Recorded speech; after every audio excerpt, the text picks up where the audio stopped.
Hola, este es el símbolo astrológico del día. Mi nombre es Magnus Sempiternus Phoenix de Astropsicología. El día de hoy el Sol estuvo en 11 grados de Aries.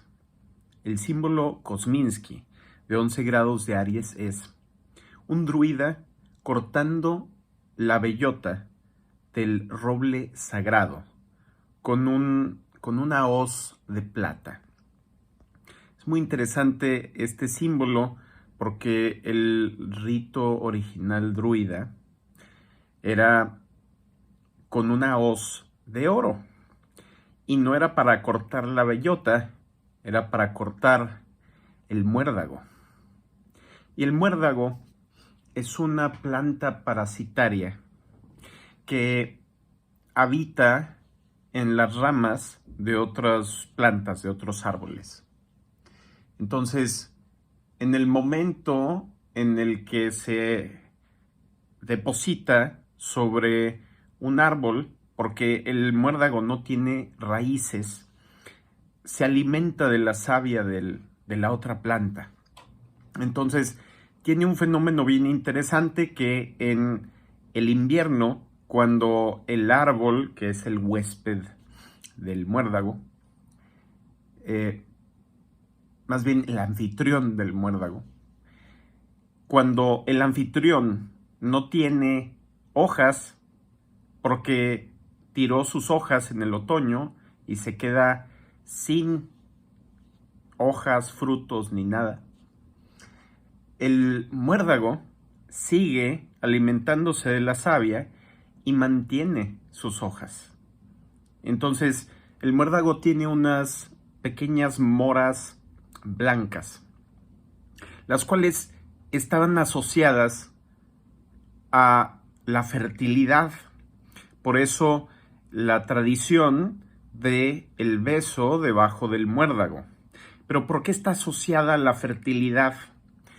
Porque estas moras blancas, cuando las aplastan, tienen un líquido pegajoso blanco que hace las veces de pegamento para dardos con los cuales cazan pájaros ritualmente o tradicionalmente. Pero aparte de que en el invierno sigue verde el muérdago y además tiene esta sustancia sospechosamente parecida a el líquido sexual masculino, sí, está en lo alto de los árboles.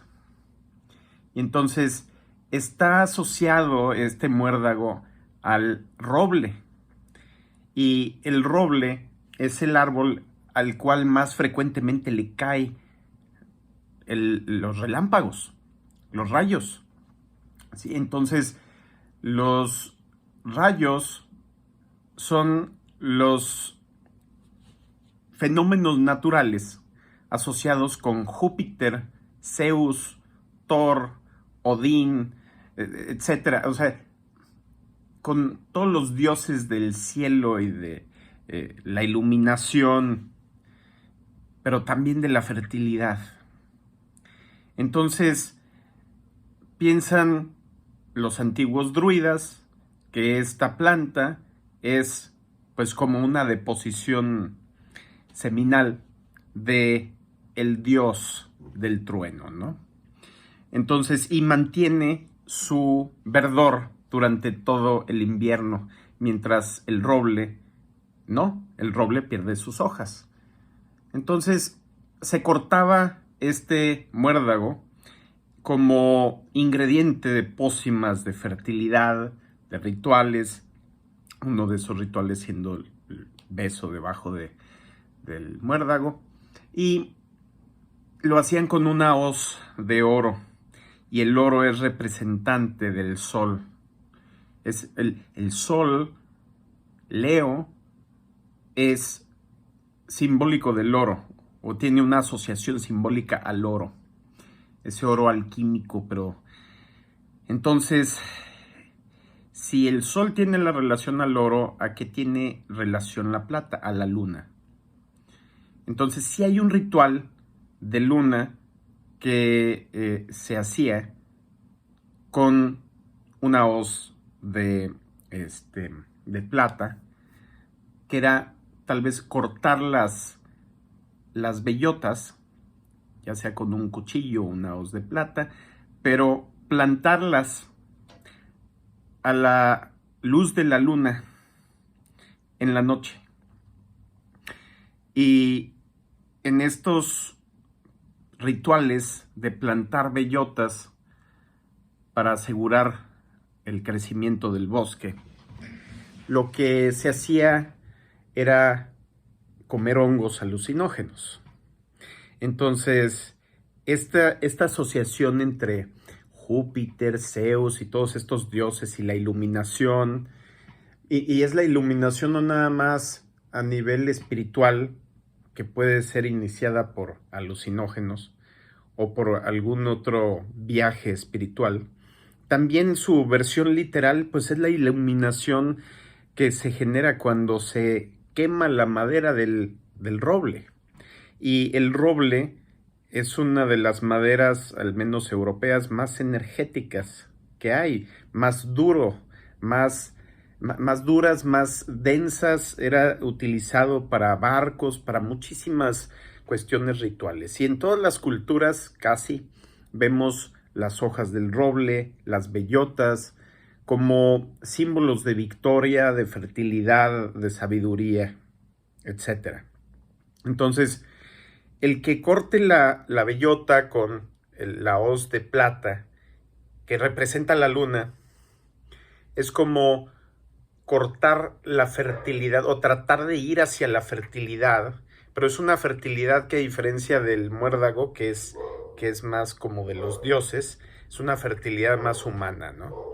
De hecho, había rituales con bellotas que tenían todo que ver con los casamientos y demás, ¿no? Pero también los marcos de las puertas eran hechos con madera de roble, como representantes de la puerta entre una dimensión y otra. El poder ir de una visión del mundo a otra. Y eso es también lo que rige Júpiter. Pero aquí no estamos en el decano de Aries que rige Júpiter. Estamos en el decano de Aries regido por el Sol, que es el rector de Leo. Entonces, todavía no estamos ahí. Todavía no estamos en esa fertilidad llevada a un nivel metafórico, divino, filosófico, sino estamos más en una situación humana. Y estamos con los instintos, que son los signos de fuego, ¿sí? Aries, que en un primer nivel pueden ser puramente individuales, pero ya que entre el sacerdote de los secretos, de los misterios, de los árboles, el conocedor de los robles, pues es el incluir a toda la cultura, incluir a la familia, el ir expandiéndose de lo que significan los instintos dentro de mí como persona, el funcionamiento de mi cuerpo como animal, a ese lugar de Leo, el Sol, la quinta casa, donde estamos identificándonos con la familia y con la capacidad de tener familia, pero no nada más familia a un nivel biológico, que sería lo más bajo de conciencia, sino el reproducirnos a nivel emocional, intelectual y espiritual. Entonces, tener obras, tener creatividad, el poder copiar nuestra energía en aquellas cosas que producimos y pasar de esa identificación de el ritual que es para la fertilidad, para crear una familia, a esa fertilidad que es la reproducción de una cultura, que ya va a ser Sagitario, que va a ser Júpiter, en el tercer decano de Aries. Se está enfrentando este segundo decano de Aries al segundo decano de Libra, que es lo que los demás piensan, pero está el segundo decano de Libra regido por Saturno y Urano, Y entonces el cambio de las culturas, pero también la cultura que había antes y la cultura que había después. Es la cultura que tienen los demás, cómo los demás ven la naturaleza. Y ahí está el druida, ¿no? Mientras la bellota muy claramente representa la fertilidad del Sol y del Leo. Bueno, ese fue el símbolo astrológico del día. Nos vemos mañana y que tengan una bonita noche. Hasta luego.